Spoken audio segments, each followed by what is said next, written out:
One of the questions that arises is what would be available at that point of an investigation to put in an application to make before a judicial authority for that type of warrant. And the reality is, if you look at where metadata is normally accessed in the course of an investigation, quite often the answer is not a lot.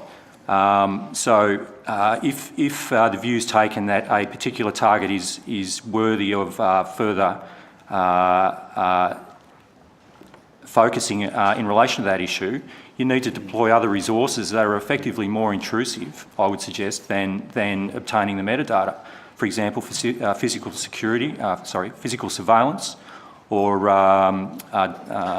human source, or potentially undercover operatives. And I think on any assessment, that type of approach would have to be considered to be more intrusive than the accessing of the metadata. So I think that's a worthwhile point for the committee to consider as well. Thank you. Thank you, members. From a New South Wales Police Force perspective, the volume of our metadata requests, in terms of if we had to put another layer of if we put a warrant regime on top of the metadata scheme, would virtually, I'd make a bold statement, virtually cripple our organisational capacity to effectively deal with organised crime and serious crime. And I would make that statement to you, because it's not sort of responding during business hours. It's also after hours, and we respond to kidnaps and other serious crime after hours and on weekends.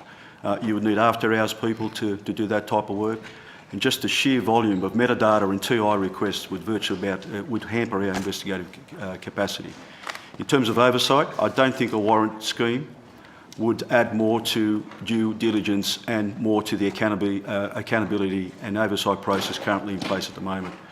As Mr. Lanyon told you, we have enough internal processes and accountability schemes in place to ensure governance and equitable practices are adhered to at all times in compliance with the legislative practices that we adhere to. The enormous, I suppose, intent of our investigative charter does differ to Commonwealth law enforcement agencies, and this is why we are fairly unique. If I can just sort of just paint a picture in terms of our need to retain data for longer than 2 years, we have an unsolved homicide unit with 650 cases on its books right now. Pre-1960, we have 12 cases. From 1960 to 69, we have 15 cases. From 70 to 79, 80 cases. From 1980 to 89, 150 cases. From 1900 to 99, 210 cases. From 2009 to 2009, 120 cases. At any given time, that particular investigation would need some sort of metadata once it's activated. We would need some sort of metadata to get the process on foot, to start the investigation process, and then work out whether we need other resources or electronic evidence or physical surveillance to enhance that investigative capability. So without it, we would be hampered. But on top of that, we also have a Royal Commission into child abuse right now. At the moment, we've provided that body with 191 cases, referrals. At any given time, they would need to access metadata. And again, those cases go back pre-1950. I'm not saying we need a scheme that would need to hold records back to 1950, but certainly we need a scheme longer than 2 years. Whether it's 2 years or 7 years, I'm not too sure. But right now we can access CCRs and reverse CCRs with particular carriers, or actually across all 3 carriers, for up to 7 years. Certainly from our perspective, we wouldn't like to go backwards. We would like to keep the current scheme in place in terms of those particular data sets. But we do support in principle a data retention scheme to consistently standardise this process. Thank you. So what do you say to those concerns expressed to this committee that this is potentially an unacceptable intrusion into the lives of 23 million people? As I hear you talk about your operations at the tactical level, it's about a quick skim across a large data set to understand connections between individuals and networks, which might then lead you to areas of further inquiry rather than a deep dive. And I've heard evidence saying metadata could be used to, listen to journos talking to their sources or what clubs people are frequenting. seems to be inconsistent with the sort of examples that you're painting to the committee. So even with cell site location that we would normally get with metadata, we would talk about an area, for example, I'm in Canberra, I might be in Deakin, I might be somewhere. It doesn't specify, there's not that amount of specificity to say I'm in a particular place. We're talking more gross data. The data does certainly assist us in terms of time, date, place. It gives us an idea of who has been speaking to each other. It's absolutely essential. In terms of privacy, I would think most members of the public would expect that there are billing records kept in relation to their mobile phones. I would think most people would be astounded to believe that that was not the case. And I think that most people would certainly expect that if a criminal offence had been committed, the police would be able to access that data to assist. Again, I was very specific before when I said we're not talking about content. There is quite rightly a warrant regime around content. It is a limited intrusion but a very valuable investigative tool, and I think if you look at a comparative weight, then certainly the public would see the weight of being able to solve crimes, I would think, higher than the potential intrusion that we're talking about. And I support that. I think, as we all know, it's about balance, isn't it? It's about a balance between the privacy and the ability to protect the community. And I think the balance is about right at where it is at the moment. Thank you so much. Sorry.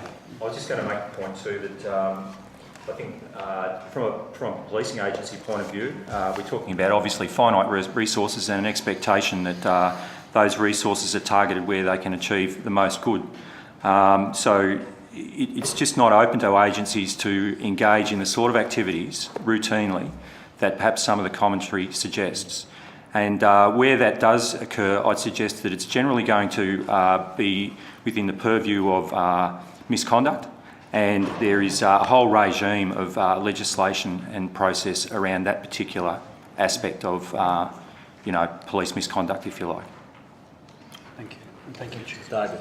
Thank you. Assistant Commissioner Dixon, can I also take you to the table you provided in your reply to questions on notice, indicating that pretty consistently over the last 5 years, over 60% of your requests have been more than 12 months old. Does that apply predominantly to telephone information, or do you also deal with IP addresses in terms of internet communication?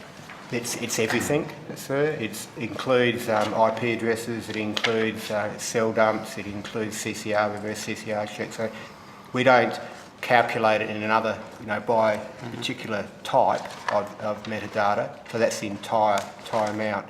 I would think that from my experience, the greatest amount would be like CCR checks and those sorts, and reverse CCR, because as an investigator, what you need to know is, well, who's that person been in contact with, or who's contacted them, especially around the issues of serious assaults, murders, drug trafficking, those sorts of offences, where it's very important to have an understanding of the criminal network, the nexus between different parties. Obviously, with that, there would be a lot of work also around live CADs and those sorts of things where you need to track someone from that perspective.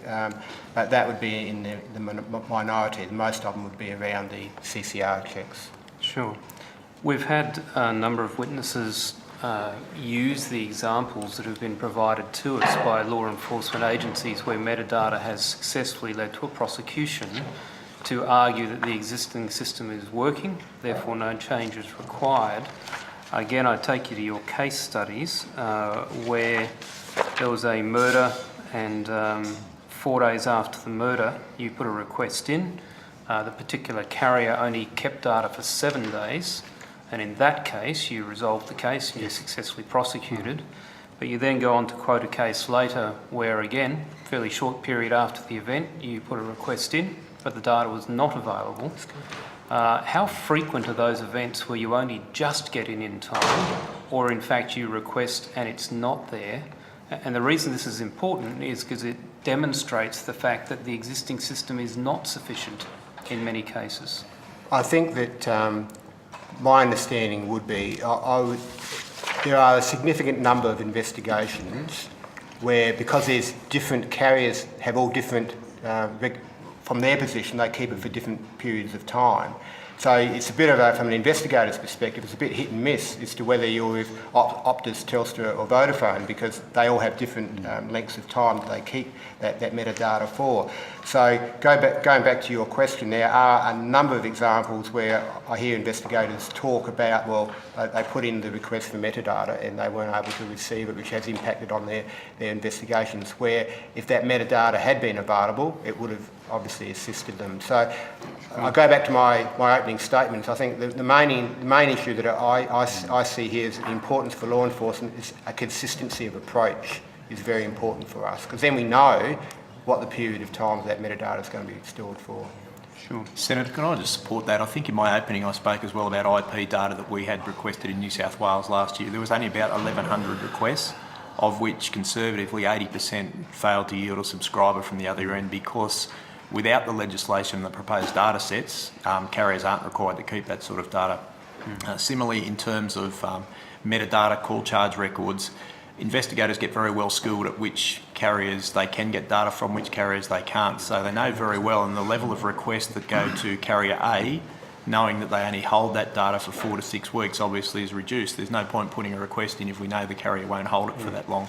And I think that the issue of consistency that I think we've all spoken about today is the central key here, and the reason why the bill is supported by the jurisdictions, because it's essential that there is confidence that the carriers are holding information for a particular period of time, be that, as I've indicated, that obviously we would like it longer, but for a standard period of time.